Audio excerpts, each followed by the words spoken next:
Hey, Shalom Yasharala, which means peace, Israel. I'd like to start off by giving our praises, honor, and glory unto Yahweh, Bahashem, Yahweh Shai, Bahashem, Rachach Kodash. Yahweh, that's the true and powerful mighty name of who the world ignorant because God, Jehovah, Yahweh, our higher. Bahashem means in the name. Yahweh Shai, that's the true and powerful mighty name of who the world ignorant because Jesus Christ, Yeshua, Yeshua, or Yeshaya. And the Rachach Kodash is the Holy Spirit according to the ancient Paleo Hebrew tongue.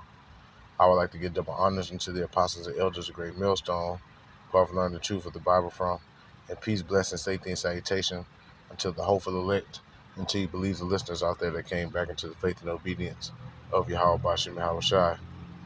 All right, and much love and respect to you, brothers, pushing this gospel in sincerity and truth, risking your lives and freedom now more so than ever. May Yahweh Bashim Yahweh Shai continue to bless you and your households. I'm the brother Yawam, coming back at you with another lesson, Lord willing, to edify to the Lord's elect. And Trump says Holy Land at peace as last Israeli hostage swap for Palestinian detainees. All right. And so a few scriptures that come in my head when I seen this. Okay, but the main one being this one right here. 1 Thessalonians chapter 5 and verse 3. For when they shall say peace and safety, then sudden destruction cometh upon them as travail upon a woman with child, and they shall not escape. Right? Okay. And think about, a woman that's pregnant. Okay. And the water can break at any given moment. Okay. Just like, hey, now the days that we're in, that destruction can break out at any given moment, man. Okay. So it's important to be on your P's and Q's on this time, man. Trying to walk light and offend less to Yahweh Ba'ashem Yahweh Shai. Okay. So, they got pictures.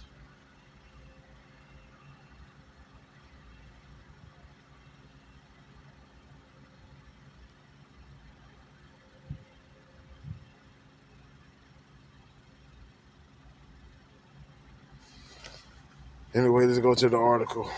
I'll read some of it. I ain't gonna read the whole thing. So that was in Jerusalem, all them pictures that was taken. Hamas freed the last living Israeli hostages from Gaza on Monday under a ceasefire deal, and Israel sent home busloads of Palestinian detainees as U.S. President Donald Trump told Israel's parliament that peace had arrived in the Holy Land. All right, and I'm telling y'all, man. I just have me speaking as a man. I feel like, because they steady pushing for this peace. Peace, peace, peace, peace, peace. Man, it is just finna get worse, worse, worse, and worse, man. But that's good, though, because that means, we're another step closer to our kingdom being established here on earth. So back to the article, the Israeli military said it had received all 20 hostages confirmed to be alive after their transfer from Gaza by the Red Cross. The announcement prompted cheering, hugging, and weeping among thousands waiting at Hostage Square in Tel Aviv. In Gaza, thousands of relatives, many weeping with joy, gathered at a hospital where buses brought home some of the nearly 2,000 Palestinian prisoners and detainees to be freed by Israel as a part of the accord. The skies are calm, the guns are silent, the sirens are still, and the sun rises on a holy land that is finally at peace, Trump told Knesset, Israel's parliament, saying a long nightmare for both Israelis and Palestinians was over. And I doubt it. All right. Just, speaking as a man, I doubt it. Okay.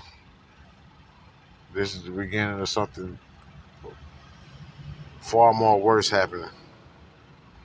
Okay. Think about that scripture I just read. For when they say peace and safety, then sudden destruction followeth hereafter. So now it's time to translate these victories against terrorists on the battlefield into the ultimate prize of peace and prosperity for the entire Middle East, he said before departing for a summit in Egypt intended to cement the truce. The U.S., along with Egypt, Qatar, Slovakia, Turkey, mediated what has been described as a first phase agreement between Israel and Hamas for a ceasefire in the release of hostages by Hamas and prisoners by Israel. Trump arrived.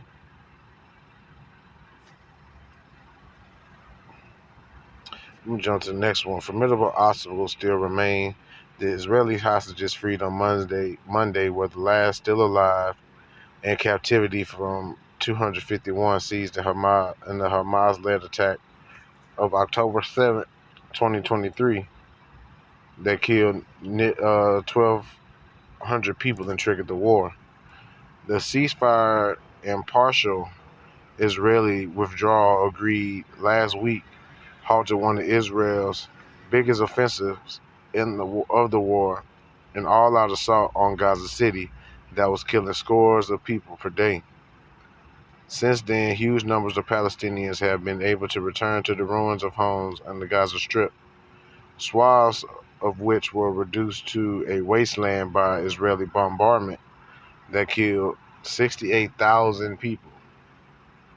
Formidable obstacles remain, even to the securing enduring ceasefire, much less to bringing a wider, more durable peace. Among the immediate issues still to be resolved, recovering the remains of another 26 Israeli hostages believed to have died and two whose fate are unknown. Hamas says recovering the bodies could take time, as not all burial sites are known. It said on Monday it would hand over 4 bodies. Israel's military confirmed it had received the first 2, and an official said 2 more were handed over later. Aid supplies must be rushed to the enclave. Okay, I ended there, man, on the article. But you see, even though they pushing peace, there's still obstacles that remain, and those obstacles could be what lead to that sudden destruction. And so I went to the chat asking them to give me some precepts that line up. So like you with 1 Thessalonians 5:3. And the first one they gave me was Jeremiah 6:14. Let's grab that.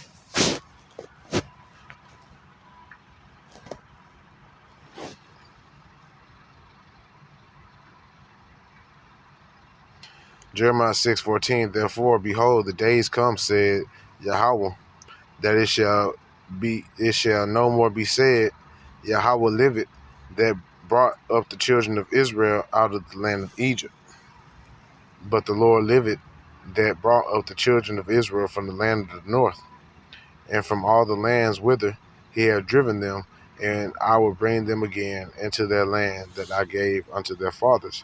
And those are the days that we're coming into, man. We're going into the second Exodus, man.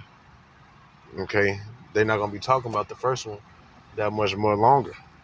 Okay, because this next one is gonna be so great, and we gotta continue to prepare ourselves for that. And I grabbed the long scriptures, Jeremiah 6:14, but still, it shows that we're going into the next glory.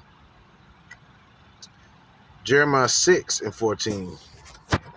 They have healed also the hurt of the daughter of my people, slightly, going into the Israelites, your so-called Negroes, Latinos, Native, Seminole Indians, West Indians, and Haitians. You also have the Israelite foreigners who are likened unto a speckled bird, who look like the heathen nations, because they've been scattered amongst the heathen nations, but their bloodline and lineage goes back up to Jacob by word of the fathers. So they have healed also the hurt of the daughter of my people, saying peace, peace, when there is no peace, right? And you clearly see, as we read in that article, there's not no peace there. It's still stuff that's going on over there that haven't been dealt with 100%. And I'm telling you, there's going to be certain things that bring it back, that bring that attention back. So it shows how leaders, nations promise peace when in reality judgment is near. Their peace is false security, setting people up for sudden destruction. And it's right. Okay, makes me think of Sirach 5 and 7. In thy security, thou shalt be destroyed, man. Okay, because y'all pushing this false peace, this false security, so the people can lower their guards. Ezekiel 7:25. Destruction cometh, and they shall seek peace, and there shall be none. Right. Okay. Because, hey, when that time comes, it's going to be that bad. It's going to be that bad. People going to be looking for peace, but it's not going to be none around, man. It's not going to be nothing but judgment and chaos, like it says in the breakdown. Okay, it's going to be nothing but judgment and chaos all around. And y'all going to be wishing that y'all repented and turn back unto Yahweh Bashim Yahushua, but by that time it's going to be too late. Salakia. All right, Salakia, I'm back. Okay, but like it said, this precept, Ezekiel 7:25, directly mirrors 1 Thessalonians 5:3. People will be looking for peace, but will be met with judgment and chaos instead. Next up, we have Ezekiel chapter 13, verse 10. Because they have seduced my people, the Israelites, saying peace, and there was no peace. And they've been saying that, okay, for all these years. They've been saying there's been peace. Yes, it ain't been peace for the so-called Negroes, Latinos, and Native Americans. And one built up a wall, and lo, others daubed it with untempered mortar. False prophets and governments give people the illusion of safety and stability. Right. Okay, like these church pastors, with that BS prosperity doctrine. And, your governments, with whatever in the media, whatever they show you on the TV, okay, in the news. But there's really something else going on behind the scenes. Just like that article I read. Okay, they made it long, talking about peace and all that. But then if you go to the middle, because a lot of people, their attention spans are short, and they're not going to go to the part when it's talking about, formidable obstacles and stuff. They would have just read about the peace and, went on by their business. Okay. Next, Matthew 24:37. And this is Yahushua speaking. But as the days of Noah were, talking about Noah, so shall also the coming of the Son of Man be. For as in the days that were before the flood, they were eating and drinking, marrying and giving in marriage, until the day that Noah entered into the ark, and knew not until the flood came and took them all away. So shall also the coming of the Son of Man be. Right. And just like during Noah's time, people were living their normal lives thinking everything, all is well. Just like today. Okay. Because Noah was out there prophesying and warning the people while building the ark, and people just going around on a normal day-to-day thinking everything is going to be good until the raindrops started falling, and then, they got scared and worried. Same thing today. Okay, you got the men of the Lord out there trying to warn you people. Okay, then but when that destruction come and the doors of grace and mercy close, it's going to be too late. Okay, then sudden judgment will strike.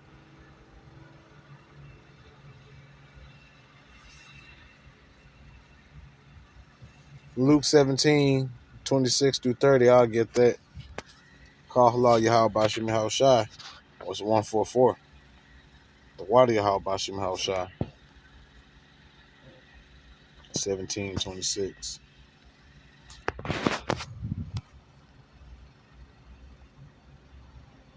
17:26. Okay. But this is the part I wanted to get. Luke 17:28. Likewise also, as it was in the days of Lot, they did eat, they drank, They bought, they sold, they planted, and they built it.